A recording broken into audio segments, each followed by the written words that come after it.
ఇంకా చిరంజీవి చేసినటువంటి వ్యాఖ్యలు ముఖ్యంగా పక్క రాష్ట్రం కూడా స్ఫూర్తిగా తీసుకోవాలి అంటే సినిమా ఇండస్ట్రీ గురించి చేసినటువంటి వ్యాఖ్యలు ఈ నేపథ్యంలో ఆయనపై పెద్ద ఎత్తున ట్రోలింగ్ నడుస్తుంది ముఖ్యంగా టీడీపీ వర్గాల నుంచి.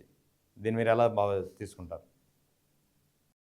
సార్ ఒకటి ఒకటి చాలా అద్భుతం, చాలా దారుణం. ఏం చెప్పాలంటే చిరంజీవి గారు ప్రజారాజ్యం పార్టీ మూసివేయడానికి గల ప్రథమ పరిస్థితులు ఏంటంటే మీడియా సార్. ఒక పచ్చ మీడియా టికెట్లు అమ్మేసుకుంది, మోసాలు చేసేసింది, వాళ్ళకి టికెట్లు ఇచ్చింది, వీళ్ళకి టికెట్లు ఇచ్చింది అంటూ ఒక ప్రాపకాండ ప్రచారం చేసినారు సార్. కానీ 100 మంది బీసీలకి టికెట్ ఇచ్చినటువంటి గొప్ప పార్టీ ప్రజారాజ్యం పార్టీ అనే చెప్పాలి సార్. అంటే 100 మంది బీసీలకు అవకాశం కల్పించారు. అంటే ఏ ఏ సామాజిక వర్గ విభేదాలు లేకుండా. అదే మాదిరిగా టికెట్లు అమ్ముకున్నారు అంటూ ఒక ప్రచారాన్ని చేసేసినారు సార్. చాలా దారుణం ఏంటంటే మొన్న ఈ మధ్య కొలికపూడి శ్రీనివాస్ గారు ఆ ఏరియా ఎంపీ నన్ను 5 కోట్లు టికెట్ కి అడిగినాడు, 5 కోట్లు నేను ఇచ్చినారు, ఇది కూడా అకౌంట్ ట్రాన్స్ఫర్, ఇదిగో అవును. ఎవిడెంటరీ అన్నారు సార్. మామూలుగా అయితే మన భాషలో అంటే మా అడ్వకేట్ భాషలో అయితే ఆ ఎలక్షన్ క్యాన్సిల్ అయిపోతుంది సార్. ఎందుకంటే ఇందిరాగాంధీ వర్సెస్ రాజనారాయణ గారి కేసు అంటూ అలహాబాద్ హైకోర్టు ఇచ్చిన జడ్జిమెంట్ సార్. ఎలక్షన్ ప్రచారానికి గవర్నమెంట్ అధికారులను వాడిందనే ఉద్దేశంతోనే అలహాబాద్ హైకోర్టు అద్భుతమైన జడ్జిమెంట్ ఇచ్చింది సార్. ఇందిరాగాంధీ ఉమ్. ఒక ప్రధానమంత్రి గారి కూతురని, గతంలో ప్రధానమంత్రి అని, ఇవన్నీ మాకు అక్కర్లేదు సార్. తప్పు చేసిన వాళ్ళు ఎవరైనా. సో ఇప్పుడు కూడా అటువంటి టీడీపీ పార్టీ మీద ఎలిగేషన్ వచ్చినప్పుడు ఖచ్చితంగా ఎలక్షన్ కమిషనర్ ఇన్వాల్వ్ అయ్యి ఎలక్షన్ కమిషనర్ కి వాళ్ళు ఎంత డబ్బు అయితే ఖర్చు పెట్టాలో అంత డబ్బు ఖర్చు పెట్టకుండా ఈ 5 కోట్లు టికెట్ కి ఇవ్వడం ఏంటి, ఇది ప్రజాస్వామ్యమా అంటూ కూడా, అంటే కొన్ని ఎలక్షన్ బైలాస్ రూల్స్ కి విరుద్ధంగా ఉంటుంది కాబట్టి ఆ ఎలక్షన్ క్యాన్సిల్ అయిపోతుంది సార్. ఎంపీ గారి ఎలక్షన్ క్యాన్సిల్ అయిపోతుంది, ఎమ్మెల్యే గారి ఎలక్షన్ క్యాన్సిల్ అయిపోతుంది. కానీ ఈ రాష్ట్రంలో చదువుకున్న విద్యావంతులన్నా ఎవరన్నా బయటకు వచ్చి దీన్ని రైట్. ఎవిడెంటరీతో నిరూపించిన, ఈవెన్ దో కొలికపూడి గారు నిరూపించిన ఓకే. సో ఇక్కడ చిరంజీవి గారి విషయం మాట్లాడితే మొన్నటి రోజు అసెంబ్లీలో సార్, అసెంబ్లీలో ఆయన లేరు. ఏదో రఘురామకృష్ణరాజు గారు ఉపసభాపతి గారు ఏదో మాట్లాడుతుండగా ఇంకొక ఆయన ఎవరోనండి, ఆయన కామినేని శ్రీనివాస్ గారు అనుకుంటా, ఆయన మాట్లాడుతూ అసలు జగన్ గారు ఒక పందిని కొట్టినట్టు కొట్టారు అంటూ మాట్లాడారు. ఎవరు ఆ పంది కొట్టినట్టు కొట్టింది అనే పదాన్ని ఎవరి మీద వాడినారంటే రఘురామకృష్ణరాజు గారి మీద. ఆయన ముందు ఆయననే ఆ జంతువుతో సంబోధిస్తూ ఆయన మాట్లాడింది. సరే, అది మాట్లాడుతూ మాట్లాడుతూ ఉన్నారు. పాపం ఆయన కూడా ఆయన తిట్టినా ఏమనుకోలేని పరిస్థితి అయిపోయింది. సో సడన్ గా చిరంజీవి గారి గురించి ప్రస్తావన వస్తూ, చిరంజీవి గారు ఇండస్ట్రీలో పెద్ద అనగానే వెంటనే మన బాలకృష్ణ గారు అదేంటది షూటింగ్ లో సినిమా షూటింగ్ లో సర్వసాధారణంగా జుట్టు పైన కళ్ళజోడు పెడతారండి. 2 చేతులు జేబుల్లో పెట్టుకుని అలా అలా నడుస్తుంటారు. అది సినిమా షూటింగ్. అది సినిమా షూటింగ్ లో వాళ్ళు ఎలా అయినా ఉండొచ్చు, లేకపోతే సినిమా షూటింగ్ ఫంక్షన్ లో ఎలా అయినా ఉండొచ్చు. కానీ అసెంబ్లీలో ఒక డ్రెస్ కోడ్, ఒక విధానం, ఒక మాట్లాడే ధోరణి, ఒక ఒక అపీరెన్స్, ఒక పర్సనాలిటీ, ఇవన్నీ క్యాచ్ చేస్తారు, జనాలు చూస్తుంటారు లైవ్ లో. 2 చేతులు జాబ్ లో పెట్టేసి ఎవరికి పెద్ద అని కళ్ళెగరేస్తున్న వ్యక్తి కళ్ళజోడు నెత్తి మీద ఉంది. నెత్తి మీద కళ్ళజోడు ఉందా, కళ్ళే ఉన్నాయా మాకు తెలియట్లా. ఇండస్ట్రీలో పెద్ద అంటే ఎన్టీ రామారావు గారి తర్వాత ఎవరు వస్తారు పెద్ద? చిరంజీవి గారు వస్తారు. కరోనా టైంలో అంతమంది సినీ కార్మికుల సమస్యలను అర్థం చేసుకొని ఎవరికి సహాయం చేసినారు? ఇండస్ట్రీలో సమస్య వచ్చినప్పుడు అందరూ ఒక పెద్దన్నగా భావించి చిరంజీవి గారి దగ్గరకు వచ్చి ఎందుకు పంచాయతీ చేయమన్నారు?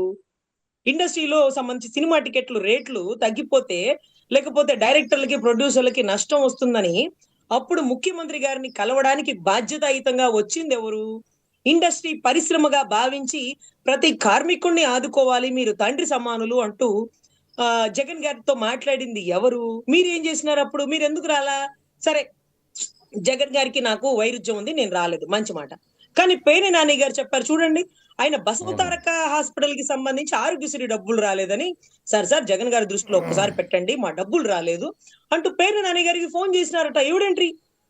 మరి అప్పుడు ఎందుకు చేసినారు? మీకు రావాల్సిన డబ్బుల కోసం మీరు ఫోన్లు చేస్తారా? పోతే పోయిని.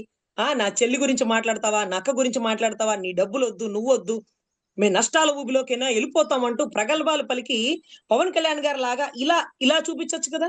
ఎందుకు యా. చూపించలేకపోయారు? రైట్. మీకంటే డబ్బు, రైట్. రైట్. Yeah, right. డబ్బు విలువైనది. సో డబ్బు రైట్. విలువైనది. So what ever it may be. ఇక్కడ ఆయన దాకా వస్తే ఆయన మాట్లాడతారు, పక్క వాళ్ళ దాకా వస్తే బురద జల్లుతారు. నిన్నటి రోజు కూడా మళ్ళీ సినీ ఇండస్ట్రీ గురించి మాట్లాడుతూ ఏదైతే రాష్ట్రంలో కూడా పక్క రాష్ట్ర ముఖ్యమంత్రి గారు కూడా ఇలా చెయ్యాలి అన్నారు. కానీ పక్క రాష్ట్ర ఉప ముఖ్యమంత్రి తన సోదరుడే కదా. పక్క రాష్ట్ర ఉప ఉమ్. ముఖ్యమంత్రి నా సోదరుడు, అతని వల్లే ప్రభుత్వం అక్కడ ఫామ్ అయింది. నా సోదరుడికి నేను చెప్తున్నాను, కళామ తల్లి ముద్దు బిడ్డ పెట్టినటువంటి పార్టీ టీడీపీ పార్టీ. ఆ ముద్దు బిడ్డ గారికి సంబంధించినటువంటి వ్యక్తి ముఖ్యమంత్రి. మీరు కూడా అక్కడ ఇండస్ట్రీని డెవలప్ చేయండి అని ఎందుకు చెప్పలా? అంటే వాళ్ళ తమ్ముడు మాట పక్క రాష్ట్రంలో చెల్లదు కాబట్టి, వాళ్ళ తమ్ముడికి చెప్పిన పని కాదు కాబట్టి, వాళ్ళ తమ్ముడు ఒక ఒక ఏదైతే ఒక ప్రామాణికంగా ఉన్న పదవే కానీ ఒక అధికారిక పదవి కాదు కాబట్టి, అంటే ఉప ముఖ్యమంత్రి అనేది రాజ్యాంగంలో లేని పదవి కాబట్టి డైరెక్ట్ గా ముఖ్యమంత్రి గారికే చెప్పారు. అరే నీ తమ్ముడు ఎందుకు అడగలేదంటే ఆయన ఏం చేయగలుగుతాడు, ఆయన పరిధి ఎంత వరకు, ఆయన శాఖలు ఏంటి అని మాట్లాడతారు. ఆయన ఉప ముఖ్యమంత్రి కదా, అంటే ఉప ముఖ్యమంత్రి గారికి ఒక ఆర్డినెన్స్ పాస్ చేసే అధికారం ఉంటుందా? సలహా ఇచ్చే అధికారం ఎంత మేరకు ఉంటుంది? హోమ్ మినిస్టర్ గారి విషయంలో వస్తే ఎంతమంది బయటకు వచ్చేసినారు, నేను తీసుకోమంటావు హోంశాఖ, నేను తీసుకుంటే ఎలా ఉంటుందో తెలుసా అన్నప్పుడు ఈ రోజుకి హోంశాఖలు ఎందుకు తలదూర్చలా? ఆ రోజు తలదూర్చినందుకు ఎన్ని ఇబ్బందులు ఎదుర్కొన్నాడో ఆయనకే తెలుసు.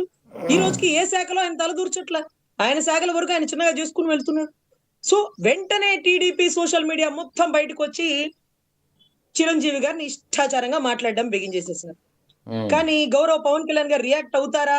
ఎంత మేరకు రియాక్ట్ అవుతారు? ఈ సోషల్ మీడియాని నాన్న ఏమన్నాడు సినీ రంగానికి బాగా దగ్గరగా ఉండేటటువంటి సన్నిహితుడైనటువంటి చంద్రబాబు గారు విన్నవించుకుంటున్నాను అనే పదాన్ని కూడా వాడితే, అయినా కూడా టీడీపీ సోషల్ మీడియాలో బూతులు తిట్టేస్తుంటే చిరంజీవి గారి గురించి అంటే ప్రశ్నించాల్సినటువంటి పవన్ కళ్యాణ్ గారు కూటమి ధర్మాన్ని కాపాడుతూ చిరంజీవి గారిని టీడీపీ సోషల్ మీడియా తిట్టినా, అసెంబ్లీ సాక్షిగా బాలకృష్ణ గారు విమర్శించినా, కుదిరితే దాన్ని అసెంబ్లీ సాక్షిగా డిలీట్ చేయడం వల్ల అయిందే కానీ ఆయన నాన్న గురించి ఏ టీడీపీ సోషల్ మీడియా కూడా మాట్లాడడానికి వీల్లేదు. దయచేసి రాజకీయాల్లో లేనట్టు చిరంజీవి గారిని ఏ ఒక్క మాట అన్నా సరే నేను ఊరుకోను, నా రక్తం, నా అన్న, నా ప్రాణం అనే పదాల్ని వాడుంటే ప్రజారాజ్యం నుంచి జెండా మోసిన ప్రతి ఒక్కరికి చిరంజీవి గారు అంటే ప్రాణం సార్.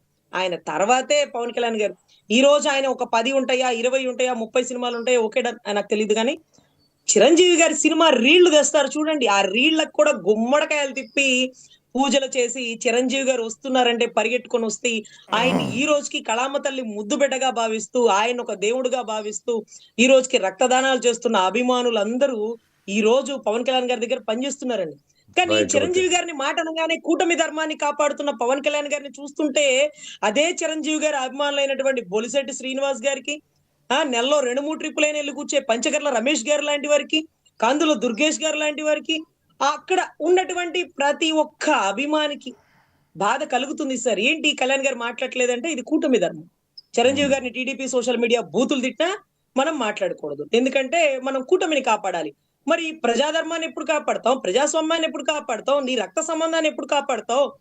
సో ఇవన్నీ కూడా ఆలోచించుకోవాలని నా ఆవేదన సార్. నాకెందుకంటే పవన్ కళ్యాణ్ గారి కంటే 10 రెట్లు చిరంజీవి గారు అంటే అభిమానం. మేము కానీ, మా కుటుంబం కానీ, మా సంబంధించిన వారు ప్రతి ఒక్కరు కానీ చిరంజీవి గారిని అంటే ఊరుకోం కానీ సార్, పవన్ కళ్యాణ్ గారిని అంటే ఆలోచిస్తామేమో, చిరంజీవి గారిని అంటే అసలు ఊరుకోరు సార్. ఎందుకంటే ఆయన రాజకీయంలో లేని వ్యక్తి, రాజకీయంలో ఉన్న వ్యక్తి కొన్ని ఇబ్బందులు ఎదుర్కొంటున్నాడు, తట్టుకుంటున్నాడు, నిలబడుతున్నాడు. ఈయన గొప్పతనం ఏంది? ఆయన ఔన్నత్యం ఆకాశం అంతా. ఆయన్ని ఎవరు దాటలేరు, ఆయన్ని ఎవరు రీచ్ అవ్వలేరు, ఆయన స్థాయిని ఎవరు ఎగతాళి చేయలేరు. చేసిన వారు ఆకాశం మీద ఉమ్మూసినట్టే.